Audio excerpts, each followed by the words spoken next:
les enfants qui s'occupent pas de leurs parents, ils vont payer ça après. Alors, c'est complètement faux. Un enfant qui ne s'occupe pas de son parent ne doit rien regretter plus tard. Arrêtez un peu avec ces menaces et ces manipulations que vous faites là. Et donnez un peu la parole aux enfants. Vous allez voir que vous, parents, vous commettez certaines erreurs parfois qui font en sorte qu'on n'a même plus envie de vous voir. À quel moment tu t'assois, je te dis que parce que tu t'es occupé de ton enfant, celui-ci doit obligatoirement aussi s'occuper de toi, sinon il va regretter plus tard. Et en Afrique, il y a souvent une phrase qu'on dit que ton parent est ton Dieu sur terre. C'est complètement faux, hein? Ne pensez pas que vos parents sont vos dieux sur terre. Le fait que ton parent t'ait accouché, qu'il s'est occupé de toi, qu'il ait payé ta pension, qu'il t'ait nourri, qu'il t'ait logé, ce n'est que normal. Tu ne le dois absolument à rien. Tout ce qu'il a fait n'est que normal. Le fait que ton parent ait décidé de ta venue sur terre au monde, c'est un sentiment purement égoïste. Il l'a fait pour lui et non pour toi. Comprends très bien ça. Le fait que ton parent t'ait engendré et qu'il t'ait fait venir sur terre, c'est un sentiment égoïste. Il l'a fait pour lui. Est-ce que vous vous rendez compte que sur cette terre, il y a des parents qui cherchent à enfanter. Il y a des gens qui veulent avoir des enfants, qui prennent de la médication pour faire un enfant. S'ils n'arrivent pas à faire des enfants, ils seront tristes toute leur vie. Vous pensez que c'est pourquoi? C'est pour vous? C'est pour ces enfants-là? Non, c'est pour eux-mêmes. Le fait de vouloir un enfant, le fait de chercher à avoir un enfant, c'est parce que tu as envie d'avoir une certaine satisfaction personnelle. Donc, arrêtez de menacer vos enfants. Laissez les enfants faire leur propre vie et leur propre choix dans la vie. Venez s'asseoir, dire aujourd'hui que le fait qu'un enfant ne s'occupe pas de son parent, il va regretter plus tard. Ben non. Est-ce que tu as fait ton enfant pour qu'il vienne demain être ton souffre-douleur? Est-ce que tu as fait un enfant parce que tu voulais avoir une assurance vie? Est-ce que tu as fait un enfant parce que tu voulais qu'il hypothèque sa propre vie pour toi? Ben non. De la même sorte, de la même façon que tu as pris le temps de faire venir un enfant sur terre, ben, prends aussi le soin de te mettre de l'argent de côté pour pouvoir subvenir à tes besoins dans la vie future. Et en termes d'affection et en termes d'amour, si toi, parent, tu n'as pas été capable d'aimer ton enfant, tu ne l'as pas montré comment est-ce qu'on aime quelqu'un, ne t'attends pas demain à ce qu'il t'aime ou alors qu'il te montre une certaine affection. Ça ne peut pas se faire. Si tu as été un parent qui a été très dur avec ton enfant, tu ne l'as appris qu'à être dur, il ne peut que reproduire ce qu'il a appris. Ne vous étonnez pas que parfois il y a des enfants qui n'appellent pas leurs parents, il y a des enfants qui ne prennent pas des nouvelles de leurs parents. C'est parce qu'ils n'ont pas créé cette relation-là. Il y a des parents qui ne créent pas de relation avec leurs enfants, ils n'ont aucune relation. Il n'a été que le bourreau pour son enfant. Vous pensez qu'à quel moment cet enfant va grandir et il va vouloir retourner vers vous? Ça n'existe pas. On ne peut pas donner ce que l'on n'a pas. Si un enfant n'a pas reçu ou alors il n'a pas été habitué à avoir de l'affection avec son parent, il ne peut au grand jamais le faire. C'est pour ça que beaucoup de parents attendent quand ils sont vieux. Ils veulent obligatoirement que leurs enfants commencent à les appeler. Comment tu vas? Je vais venir te rendre visite. Je vais venir rester. Ça ne peut pas se faire. Quand il n'y a pas eu une certaine complicité, quand ton enfant était dans ta maison, ne t'attends pas parce que quand il sort de ta maison, il devient ton complice, il te raconte sa vie, il te dit des trucs. Ça ne peut pas exister. Arrêtez de vous leurrer ou de croire que la malédiction, je vais te maudire parce que c'est ton parent. Ça ne se fait pas. Oh, chers jeunes, retenez ça, hein. Vos parents ne peuvent pas vous maudire. Ils n'ont aucun pouvoir sur vous. Ce qu'on dit que c'est spirituel, c'est complètement faux. Grandissez un peu. Le simple fait qu'une mère comme ça ouvre sa bouche pour dire ça, elle-même elle est maudite. Comment ça, un enfant qui ne s'occupe pas de son parent, il va regretter? En quoi est-ce qu'il va regretter? Il ne doit rien regretter. Il trace son chemin et il part sur ce chemin-là, point barre. Donc, le fait qu'un parent ait fait venir un enfant sur terre, c'est un sentiment égoïste et cet enfant ne lui doit absolument à rien. Même si ce parent s'est très bien occupé de son enfant, ce n'est que normal et c'est même régi par la loi. Arrêtez un peu. Voilà, c'est ça que je voulais dire. Est-ce que c'est seulement un problème africain? Écoutez ceci. Aujourd'hui, comment est votre relation avec vos enfants? Ils vivent à l'étranger. Ils n'appellent pas souvent. Mais je comprends. La vie les a emportés. Moi, j'attends, c'est tout. Aujourd'hui, comment est votre relation avec vos enfants? Ma fille, elle prenait toujours soin de moi. Elle n'est plus là. Depuis Je parle dans le vide. Je vis avec cette absence, j'attends juste de la retrouver. Aujourd'hui, comment est votre relation avec vos enfants? Quand j'appelle, je sens que je dérange. Alors je fais le fort, je dis non, non, ça va, mais en vrai, ça fait mal. Aujourd'hui, comment est votre relation avec vos enfants? Mon fils m'appelle souvent, il vient me voir, il prend le temps. Je me sens encore importante pour quelqu'un. Et ça n'a pas de prix. Aujourd'hui, comment est votre relation avec vos enfants? Mes enfants ont choisi de vivre à côté de chez moi. Quand j'ai besoin, ils arrivent. Et je sais que j'ai de la chance et je remercie la vie pour ça. Aujourd'hui, comment est votre relation avec vos enfants? Ils travaillent, disons, leurs enfants, leurs soucis. Alors je garde tout pour moi. Même quand je suis malade, je dis rien. Aujourd'hui, comment est votre relation avec vos enfants? Moi, j'ai pas d'enfants et je suis bien comme ça. J'ai mes amis, mes voisins et ma tranquillité. Et puis, je préfère être seule par choix que seule parce qu'on m'a oubliée. Voilà, je vous ai laissé écouter cet extrait jusqu'au bout, volontairement. Et je vous précise déjà, ce n'est pas pour provoquer quelqu'un. Non, ce n'est pas pour opposer parents et enfants. Mais c'est pour ouvrir une réflexion que beaucoup évitent. Pourquoi? Parce que ce que vous venez d'entendre, ce sont des paroles qui dérangent. Oui, je le sais les amis. Mais surtout, ce sont des paroles qui existent quand même dans la tête de beaucoup de personnes sans jamais être dites publiquement. Alors, je veux poser une chose très clairement dès maintenant. Ce message, les amis, ce n'est pas un appel au manque de respect aux parents. Écoutez-moi très bien. Ce n'est pas un encouragement à l'indifférence. Ce n'est même pas une invitation à rompre les liens familiaux. Non, les amis. Il dit non. Ce message, c'est une invitation à réfléchir, il dit de manière calme et mature, sur la nature du lien entre les parents et les enfants et à ce qui construit réellement une relation durable et aussi à ce qui l'abîme sans qu'on ne s'en rende compte.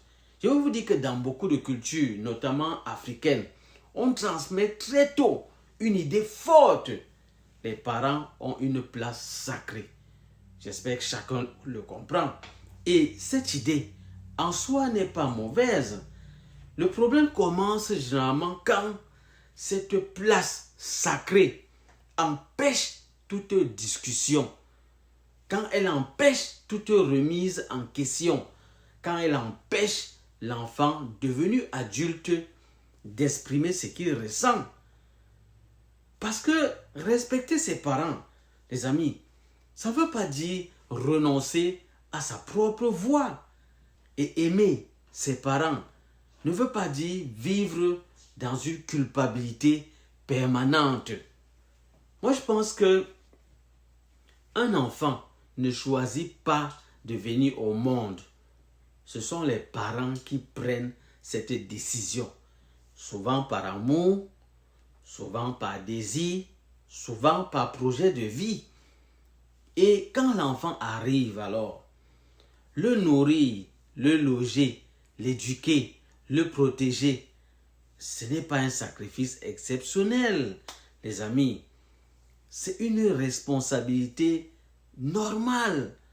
Alors, reconnaître cela ne retire pas quelque chose à l'amour parental. Au contraire, ça permet juste de remettre les choses à leur juste place. Bon, le lien normalement que je vois entre un parent et son enfant ne devrait jamais être fondé sur une dette. Il devrait être fondé sur une relation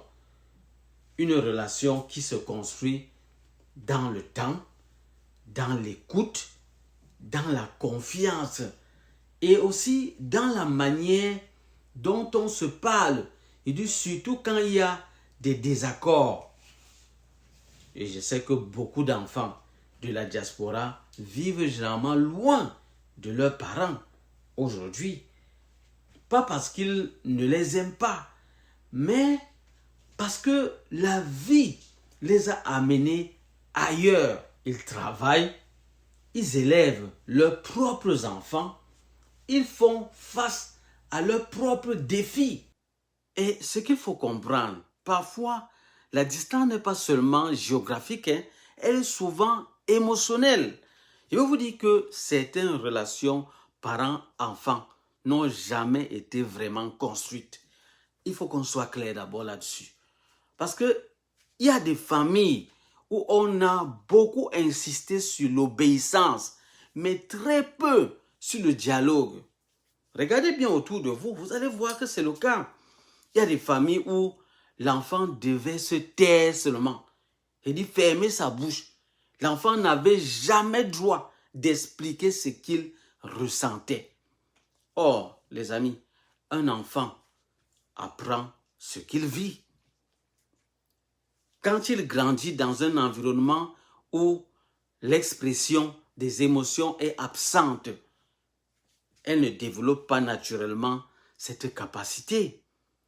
Quand il n'a jamais été écouté, quand il n'apprend pas à se confier, on s'attend à quoi? Non, dites-moi. Moi, ce que je suis en train de dire, ce n'est ni un reproche, ni une accusation. Je veux vraiment qu'on se comprenne bien. Pour moi, c'est un constat humain. Alors, les amis, une fois adultes, certains enfants gardent une distance, non pas rejet, mais parce qu'ils ne savent pas comment créer le lien qu'ils n'ont jamais appris à construire. Voilà la vérité. C'est mon avis. Donc, je ne sais pas ce que vous en pensez. Moi, je vous transmets mon avis personnel. Et je vais vous dire que ça ne veut pas dire que les parents sont mauvais. Non. Cela veut dire que les générations n'ont pas toujours appris à aimer de la manière, je peux dire quoi? À aimer de la même manière. Et aujourd'hui, avec le recul, il est peut-être temps, les amis, d'en parler calmement. Parce que ça fait vraiment débat ces jours-ci. Il dit que ça chauffe. Et il faut quand même qu'on en parle. Et on trouve une issue qui peut nous convenir à nous tous. Il y a aussi une autre réalité qu'on ne peut pas ignorer. Certains parents ont donné énormément d'amour, de présence et de soutien. Et malgré cela, ils se retrouvent seuls. Là, je vais vous dire que cette réalité, elle mérite quand même du respect. Mais ce n'est pas une raison pour nier l'autre réalité, celle des enfants qui ont grandi sans affection, sans dialogue, sans sécurité émotionnelle. Moi, je crois qu'on doit mettre les deux réalités ensemble parce qu'elles peuvent coexister et les reconnaître, ça permet d'avancer.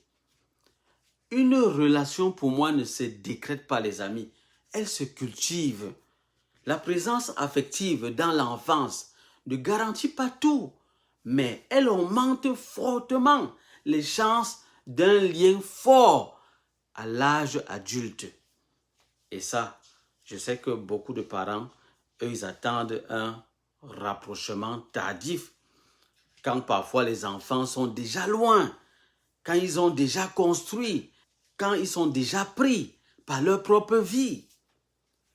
Mais la complicité, les amis, ne naît pas après un coup, comme ça, tout d'un coup. C'est pas possible. Ça peut arriver quand l'enfant se sent compris, quand il se sent aussi respecté. Donc, ce n'est pas une question d'argent pour moi. Ce n'est même pas une question de culture. C'est une question de relation. Et vous avez vu que ce n'est pas seulement quelque chose qui concerne les Africains. À la fin, vous avez vu les situations aussi qui concernent les Européens. Il y a des parents qui sont seuls, des parents qui sont aussi entourés. Il y a des parents qui sont apaisés, mais il y a également des parents qui sont dans l'attente. Et moi, je vois que cela montre une chose essentielle. Il n'existe pas un seul modèle de vie familiale. Certains parents ont des enfants très présents, d'autres non. Parfois par choix, parfois par circonstance, parfois aussi par histoire relationnelle. Ce qui fait la différence, ce n'est pas la peur, ce n'est même pas la culpabilité, ce n'est pas non plus la pression. Qu'est-ce que c'est alors? Pour moi, je trouve que c'est le lien.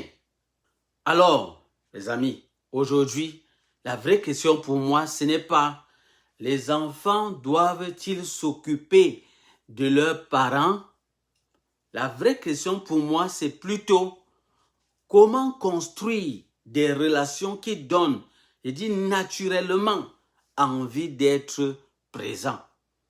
Voilà le grand défi, vraiment pour moi. Les amis, un enfant qui choisit d'être là par amour, c'est précieux. Un enfant qui est là uniquement par obligation, mais les amis, ce n'est bénéfique pour personne. Disons-nous les vérités. Et vraiment, les amis, moi je veux qu'on prenne les choses de la bonne des manières. Ce message, j'ai dit, ça n'oppose pas les générations. J'invite juste chacun de nous au dialogue. J'invite les parents à se demander comment est ma relation avec mes enfants aujourd'hui. J'invite également les enfants à se demander comment puis-je avancer sans culpabilité, mais avec respect.